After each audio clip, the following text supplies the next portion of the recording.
ఇక హైడ్రా కమిషనర్ రంగనాథ్ పై వేటు వేయాలని ప్రభుత్వాన్ని ఆదేశించింది తెలంగాణ హైకోర్టు. ఈ మేరకు చీఫ్ సెక్రటరీకి ఆదేశాలు జారీ చేసింది. హైడ్రా వరుస వివాదాల నేపథ్యంలో హైకోర్టు కీలక నిర్ణయం తీసుకుంది. రంగనాథ్ పై ఇటీవలే పదే ఆగ్రహం వ్యక్తం చేసిన హైకోర్టు ఒకే వ్యక్తి వ్యవస్థపై 63 కోట్ల ధిక్కరణ కేసులుండడం ఏంటి అని ప్రశ్నించింది. రంగనాథ్ ను తప్పించి ఆయన స్థానంలో ఐజీ స్థాయి అధికారిని నియమించాలని సూచించింది. రంగనాథ్ కొనసాగితే రూల్ ఆఫ్ లా తప్పుతుందని తెలిపింది. ఇన్ని ఉల్లంఘనలకు పాల్పడ్డ అధికారి కొనసాగకూడదని స్పష్టం చేసింది కోర్టు. హైడ్రా రంగనాథ్ పై హైకోర్టు ఘాటు వ్యాఖ్యలు చేసింది. గ్రీకు పురాణాలతో హైడ్రాను పోల్చింది. 9 తలల విషసర్పంలా హైడ్రా వ్యవహరిస్తోందని ఆగ్రహం వ్యక్తం చేసింది. చట్టానికి అతీతంగా హైడ్రా వ్యవహరిస్తోందా అని కామెంట్ చేసింది. హైడ్రా అజేయ శక్తిలా మారిందంటూ వ్యాఖ్యానించింది. మా ప్రిన్సిపల్ కరెస్పాండెంట్ ప్రణీత మరింత సమాచారం అందిస్తారు లైవ్ ద్వారా. ప్రణీత, ప్రస్తుతం కోర్టు ఆగ్రహం వ్యక్తం చేసింది 63 కోర్టు ఆదేశాలని ధిక్కరించిన విషయం. సో ఇప్పటికైనా కోర్టు ఆదేశాల ప్రకారం రంగనాథ్ పై వేటు వేస్తుందా ప్రభుత్వ ఆలోచన ఎలా ఉంది? అయితే ప్రభుత్వం ముందు ఇప్పుడు 2 ఆప్షన్స్ ఉన్నాయి. ఒకటి, రంగనాథ్ని కొనసాగించాలి అని ప్రభుత్వం భావిస్తే కనుక ఫర్దర్గా ఇప్పుడు వచ్చినటువంటి సింగిల్ బెంచ్ ఆర్డర్ను డివిజన్ బెంచ్లో అప్పీల్ చేసే అవకాశం ఉంటుంది.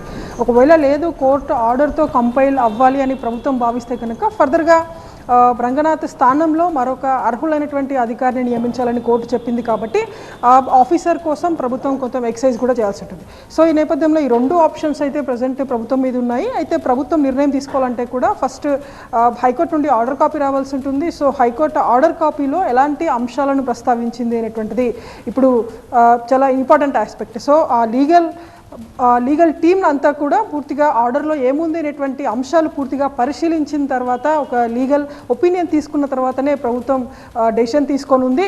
ఇప్పుడు ఉన్నటువంటి పరిణామాల నేపథ్యంలో కేవలం ఆఫీసర్ని మార్చమని చెప్పిందా, లేదంటే ఇంకేమన్నా హైకోర్టు సూచనలు చేసిందా ఫర్దర్గా నియమించేటువంటి అధికార విషయంలో అనేటువంటిది కూడా చూడాల్సింది.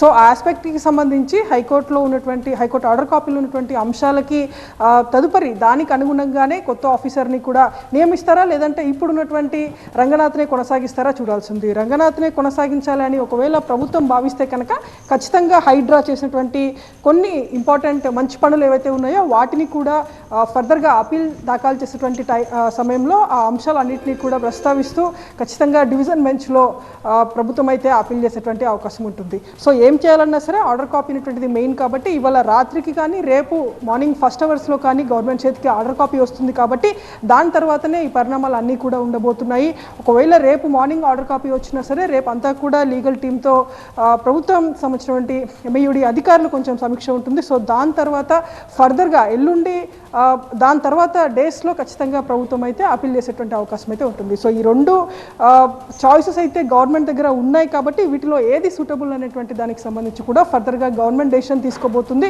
ఇప్పుడుకున్నటువంటి సమాచారం ప్రకారం అయితే లోతుకుంట భూముల వ్యవహారం ఏదైతే ఉందో ఈ పిటిషన్ అంశంలోనే దాదాపు 10 days నుండి కూడా కంటిన్యూస్గా హైకోర్టులో దీనికి సంబంధించినటువంటి విచారణలు కొనసాగుతూనే ఉన్నాయి. సో రంగనాథ్ సైతం నేరుగా 20th రోజు హైకోర్టుకి సైతం అటెండ్ అయ్యారు. సో ఒక అపాలజీని సైతం చెప్తూ ఒక అఫిడవిట్ని కూడా ఈరోజు రంగనాథ్ దాఖలు చేసినటువంటి పరిస్థితి. సో ఇవన్నీ పరిణామాల నేపథ్యంలో హైకోర్టు ఆర్డర్ కాపీలో ఎలాంటి అంశాలు ఉండబోతున్నాయి, ఆర్డర్ కాపీలో అంశాలను కంపైల్ చేసి ప్రభుత్వం ఎట్లాంటి నిర్ణయం తీసుకోబోతుందో చూడాల్సింది. ఎస్ ప్రణీత.